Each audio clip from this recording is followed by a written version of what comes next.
Hello, dear learners. Welcome back to my channel. And today we are going to dive in oxidation of alkene by peroxy acids KMnO4 and osmium tetraoxide OSO4. So आज हम देखेंगे oxidation of alkene with mechanism and reactions. So let's start with peroxy acids. So सबसे पहले हम देखते हैं कि peroxy acids क्या हैं. देखो बहुत से लोगों को ना ऑक्सीडाइजिंग एजेंट्स का नहीं पता होता कि ये कैसे बॉन्ड क्रिएट करेंगे, कैसे रिएक्ट करेंगे, तो हम इनको भी स्टडी कर लेंगे साथ के साथ ताकि आप लोगों को इजीली रिएक्शन समझ आ जाए। तो हम चलते हैं परऑक्सी एसिड्स के साथ। देखो जो परऑक्सी है वो क्या है, एक स्पेशल क्लास है ऑर्गेनिक एसिड्स की।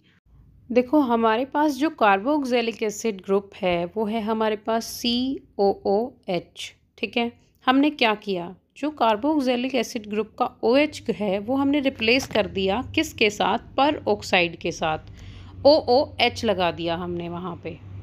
देखो हमारे पर ऑक्सी एसिड्स के एग्जाम्पल, पहला है हमारा पर एसिटिक एसिड CH3COOH। देखो हमारे पास कितने ऑक्सीजन हो गए, यहाँ पे 3 ऑक्सीजन, हमें एक एक्स्ट्रा ऑक्सीजन मिल रहा है और इसी एक एक्स्ट्रा ऑक्सीजन की वजह से हाँ ये कैसे एक्ट करेगा, एक स्ट्रॉन्ग ऑक्सीडाइजिंग एजेंट की तरह। नेक्स्ट है हमारा MCPBA, तो ये हमारा बहुत ज़्यादा यूज़ होने वाला है, एम क्लोरो पर बेंजोइक एसिड। और नेक्स्ट है हमारा पर benzoic acid that is C6H5COOH।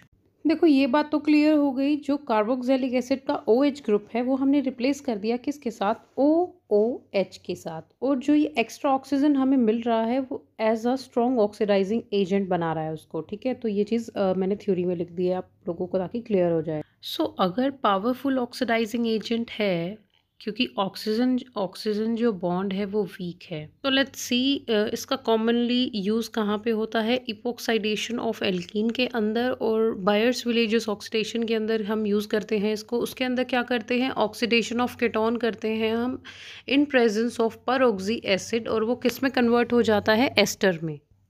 So buyers villages oxidation तो यही होता है कि कीटोन का ऑक्सीडेशन करते हैं हम इन प्रेजेंस ऑफ परऑक्सी एसिड, और वो किस में कन्वर्ट होता है, एस्टर में। और लास्ट है ऑक्सीडेटिव क्लीवेज रिएक्शन के अंदर इसका यूज़ करते हैं। तो ये सब हो गया परऑक्सी एसिड्स के बारे में। अब हम इसकी हेल्प से ऑक्सीडेशन करेंगे एल्कीन का। So let's move ahead. देखो जब कोई एल्कीन किसी परऑक्सी एसिड के साथ रिएक्ट करेगी तो क्या होगा, वहाँ पे वो हमें क्या देगी, एक इपोक्साइड रिंग देगी। देखो देखो ये कन्वर्जन वाली जो चीज़ें हैं ये हमने फर्स्ट स्लाइड पे ही देख ली हैं। ठीक है, पर ऑक्सी एसिड कैसे बना, मेटाक्लोरो पर बेंजोइक एसिड, ये एग्जांपल्स हमने देख लिए थे। हम मैकेनिज्म के साथ चलेंगे। फर्स्ट स्टेप क्या है हमारा, जो पाई बॉन्ड है एल्कीन की वो कैसे एक्ट करेगी, एक्ट एज अ न्यूक्लियोफाइल। और सेकंड स्टेप है हमारा कि जो हमारा ऑक्सीजन ऑक्सीजन बॉन्ड है पर ऑक्सी एसिड का वो ब्रेक हो जाएगा। ठीक है, और ऑक्सीजन ट्रांसफ़र हो जाएगा डबल बॉन्ड की तरफ, और क्या बना लेगा, एक 3 मेंबर्ड की इपोक्साइड रिंग बना लेगा, और हमें बाय प्रोडक्ट मिलेगा कार्बोक्सिलिक एसिड। देखो हम इसको रिएक्शन से समझते हैं। देखो जो एल्कीन है वो एज अ न्यूक्लियोफाइल एक्ट करेगी, और जो हमारा पर ऑक्सी एसिड का क्या है, OH ग्रुप है, वो एक इलेक्ट्रॉन पेयर एक्सेप्ट करेगा एल्कीन से, और ऑक्सीजन ऑक्सीजन बॉन्ड क्या हो जाएगी, वीक हो जाएगी और वो ब्रेक हो जाएगी।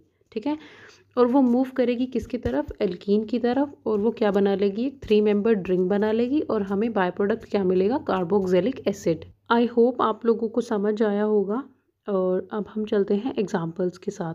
देखो एग्जाम्पल से पहले ना आप ये चीज़ देख लेना कि यहाँ मैकेनिज्म कैसा है, कंसर्टेड है। Concerted means one step reaction है और कोई रेडिकल नहीं बनेगा, कोई कार्बोकैटायन फॉर्म नहीं होगा, एक स्टीरियो स्पेसिफिक है। अगर हमने सिस एल्कीन ली है तो हमें सिस इपोक्साइड मिलेगी। If we are taking trans alkene then we get trans epoxide.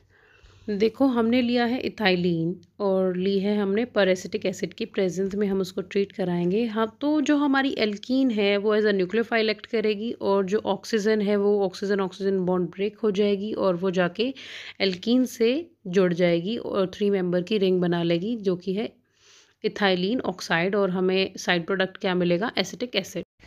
देखो हमने सिस भी लिया है और ट्रांस भी, तो फर्स्ट वाला है हमारा ट्रांस एंड सेकंड वाला जो एग्जांपल है वो है हमारा सिस। किसकी प्रेजेंस में हमने इनको ट्रीट कराया है, पर ऑक्सी एसिड की प्रेजेंस में RC OOH, और हमें प्रोडक्ट में ट्रांस है तो ट्रांस मिला है और अगर सिस है तो सिस मिला है।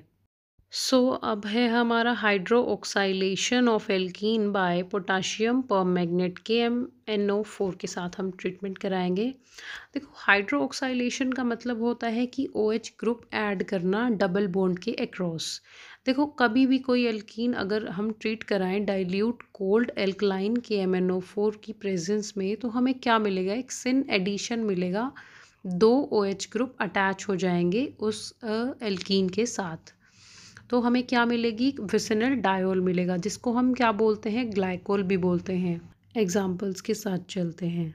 तो देखो, हमने एग्जाम्पल लिया है, यहाँ पे हमने ली है एल्कीन और उसका रिएक्शन हमने किसके साथ किया, KMnO4 के साथ और कोल्ड डाइल्यूट एल्कलाइन की प्रेजेंस में। तो हमें क्या मिला, देखो हमें मिला है 2 OH ग्रुप अटैच हो गए on the same side of alkene.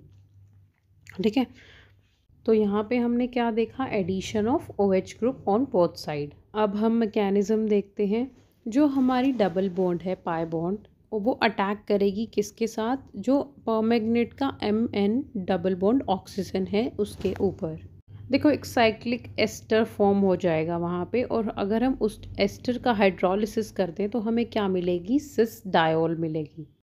देखो, यहाँ पे कैरेक्टरिस्टिक गिवन है, तो ये बोल रहा है कि if there is a syn addition, अगर सिन एडिशन है तो बोथ OH ग्रुप, जो दोनों OH ग्रुप हैं, वो कहाँ पे जाके अटैच होंगे, सेम साइड पे डबल बॉन्ड के। ठीक, तो नेक्स्ट आता है, इन्होंने बायर्स टेस्ट के बारे में बताया हुआ है। अगर पर्पल कलर डिसकलर हो जाए, ब्राउन पिपिटीज में चेंज हो जाए, तो वो वहाँ पे क्या है, अनसेचुरेशन प्रेजेंट। बायर्स टेस्ट से कंफर्म हो जाता है। और रिक्वायरमेंट क्या रहने वाली है, cold dilute alkaline condition required है। देखो, हमने ट्रांस एल्कीन ली और उसका रिएक्शन हमने किसके साथ किया, KMnO4 के साथ, तो हमें क्या मिला, ट्रांस ही मिलेगा प्रोडक्ट में हमें। ठीक है, OH ग्रुप कहाँ पे जाके अटैच हुआ, ट्रांस पोजीशन पे। और अगर हम क्या लें, सिस एल्कीन लें, तो हमें प्रोडक्ट में क्या मिलेगा, on the same side OH group जाके क्या हो जाएगा, कंबाइन हो जाएगा। नेक्स्ट है हमारा hydroxylation of alkene by osmium tetroxide OSO4। देखो, अगर हम एल्कीन का रिएक्शन ओस्मियम टेट्राऑक्साइड के साथ कराएं तो हमें क्या मिलेगा, विसिनल सिस डायोल मिलेगी, जिसको हम क्या बोल रहे हैं, ग्लाइकोल्स भी बोल रहे हैं।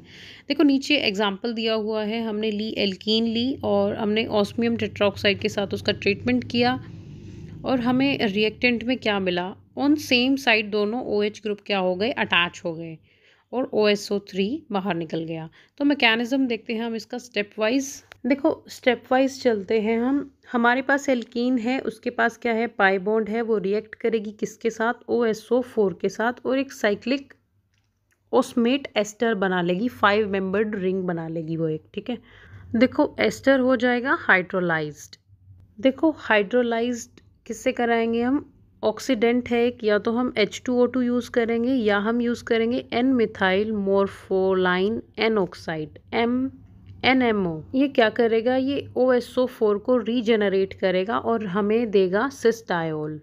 Listen everyone, if there is a sin addition, both OH group are attached on the same side of the double bond। ठीक है, और क्या कंडीशन रिक्वायर्ड है, वेरी माइल्ड, सिलेक्टिव और स्टीरियो स्पेसिफिक है वो। लिसन, OSO4 खुद एक बहुत टॉक्सिक है, एक्सपेंसिव है, और यूजुअली देखा गया है इसको हम कैसे यूज़ करते हैं, कैटालिटिक अमाउंट में हम इसका यूज़ करते हैं विद कोऑक्सीडेंट्स, यानी H2O2 के साथ या NMO, ताकि हम रीजनरेट कर सकें OSO4 को। देखो, एग्जाम्पल्स के साथ चलते हैं। हमने लिया है ट्रांस, हमने किसके साथ उसका रिएक्शन किया, OSO4 के साथ। NMO लिया हमने, एसीटोन और वाटर। तो हमें प्रोडक्ट में क्या मिला, दोनों जो OH ग्रुप है वो ट्रांस पोजीशन में अटैच हो जाएंगे। और हमने अगर सिस लिया है तो both OH group are attach on the same side, दोनों OH ग्रुप हमें एक ही साइड पे मिलेंगे सिस में। तो ये इसके एग्जाम्पल्स हो गए। अब हम ऑस्मियम टेट्राऑक्साइड की कुछ प्रॉपर्टीज़ देख लेते हैं। देखो, वो colourless to pale yellow crystalline solid है, ऑर्डर उसका क्लोरीन जैसा है, और +8 ऑक्सीडेशन स्टेट है उसकी, मैक्सिमम हाईली वॉलेटाइल है, टॉक्सिक है, स्ट्रॉन्ग ऑक्सीडाइजिंग एजेंट है।